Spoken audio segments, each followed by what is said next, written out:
ان کی اپنی پارٹی کی پوزیشن ہے نا, وہ اپنے وزیر اعلیٰ کی تعریف کریں, ان کو ڈانٹ لگائیں, ان کی بد تعریفی کریں. آف کورس یہ تو آپ نہیں کہہ سکتے, لیکن شاہ صاحب آپ گفتگو سن رہے سر, یہ اعتراض ویسے جو بھی مائزہ نے کہا جی واٹس ایپ پہ آپ لیتے, اگر کوئی لے ہدایات لے, یا اگر بار بار اگر وفاق میں, چونکہ آپ کی وفاق میں بھی اور صوبے حکومت رہی ہے, تو اگر وزیر اعلیٰ جو ہے وہ کلوز کوارڈینیشن وزیر اعظم کے ساتھ کام کر رہا ہو یا اس سے ہدایات لے رہا ہو, تو اس میں حرج تو کوئی نہیں ہوگا. بسم اللہ الرحمن الرحیم. اللہم صلی علی محمد و آل محمد. دیکھیں, میں ذاتی طور پر سمجھتا ہوں کہ عثمان بوزدار صاحب پر جو اتنی زیادہ تنقید ہوتی ہے یا یہ جو کچھ آتا ہے سامنے, وہ ہونا نہیں چاہیے. وہ بہت غیر ضروری ہے کہ خواہ اس طرح ان کو تنقید کا نشانہ بنایا جاتا ہے, اور پھر اسی وجہ سے خان صاحب کو بھی ہمیشہ ان کو پروٹیکٹ کرنا پڑتا ہے. اور یہاں یہ پہلے دیکھ لیتے کہ کس کو بنانا ہے, لیکن یہ ان کا مینڈیٹ ہے, یہ انہی کے ہے کہ کسی کو بھی بنا لیں, اس پہ کسی اور کو اعتراض نہیں ہونا چاہیے. اور یہ جو واٹس ایپ والی بات ہے یا دیگر چیزیں, دیکھیں کوئی بھی چیف منسٹر ہو, اگر پارٹی قیادت ہے, پارٹی کے سینئرز لوگ ہیں, ان سے مشاورت کوئی معیوب بات نہیں ہے. لیکن اصل ایشو یہ ہے کہ شہباز شریف صاحب جیسے ڈائنامک, یا جن کو کہہ لیں, ہم تو بہت کچھ کہتے رہے ہیں ان کے لیے, ان کے بعد اس طرح کے چیف منسٹر صاحب آئے ہیں تو پھر یہ ساری چیزیں لوگوں کو سامنے نظر آتی ہیں. اسی وجہ سے وہ اس کا آتے ہیں, ہدف بنتے ہیں, نشانہ بنتے ہیں. لیکن یہ ان کا مینڈیٹ ہے پارٹی کا, ان کی قیادت کا, وہ کس کو بھی رکھیں. اب وہ وسیم اکرم صاحب کی طرح کامیاب ہوتے ہیں یا 12ویں کھلاڑی ہیں یا جو کچھ بھی ہے, یہ سامنے آ جائے گا.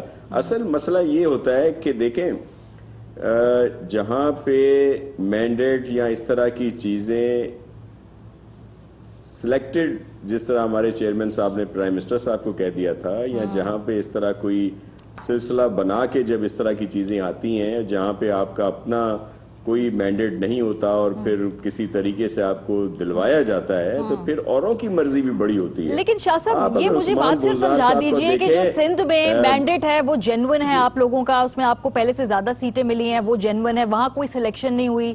وفاق کے اندر آپ کہتے ہیں کہ وہ چرایا ہوا مینڈیٹ ہے, وہاں پر سلیکشن ہوئی ہے, تو یہ تو پک اینڈ چوز ہوا نا پھر. مطلب یہاں پر آپ کے جو مخالفین ہیں وہ کہتے ہیں کہ جی یہاں پر ہماری سیٹیں ماری گئی ہیں, تو یہ تو کوئی بھی خوش نہیں نہ ہوگا پھر.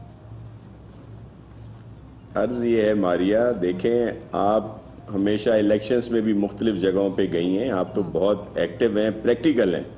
وہ جرنلزم نہیں کرتی کہ جو بیٹھ کے صرف واٹس ایپ پہ دیکھ لیں اور بات کریں. آپ نے تو بہت سارے, میں نے دیکھا ہے آپ کو فیلڈ میں بھی کام کرتے ہوئے, اور آپ نے سارا کچھ دیکھا ہے, آپ کو سارا پتہ ہے کہ کیا کیا کچھ نہیں ہوا اور کیا کیا کس طرح سپورٹ کی گئی. جو ہمارے پر تنقید کرتے ہیں, یہاں پہ پوری کوشش کی گئی سندھ میں کہ پیپلز پارٹی کو یہ مینڈیٹ نہ ملے, لیکن یہ تو اللہ کی مہربانی اور عوام کی سپورٹ تھی اور وہ کارکردگی تھی, جس کو ہمیشہ بڑا ایسا پرسپشن کریٹ کیا جاتا ہے کہ جی پیپلز پارٹی نے کچھ نہیں کیا. یہ چیئرمین بلاول بھٹو صاحب کا ویژن اور ہمارے جو مراد علی شاہ صاحب سی ایم صاحب ہیں, ان کی کارکردگی تھی نا, کہ جس کی وجہ سے 2008 اور 2013 سے 2018 میں ساری دیگر لوگوں کی کوششوں کے باوجود ہمیں زیادہ سیٹس ملی. یہ تو سب کے سامنے, اس میں کو ہاتھ کنگن کو آرسی کا تو یہی بات پاکستان تحریک انصاف ورنہ خیبر پختونخوا میں بھی کہتی ہے. وہ کہتی ہے ہماری پرفارمنس بہت اچھی تھی, اس لیے ہمیں زیادہ مینڈیٹ دے دیا عوام نے اور اللہ میں کی مہربانی سے. بالکل یہی بات الفاظ ملا. لیکن پنجاب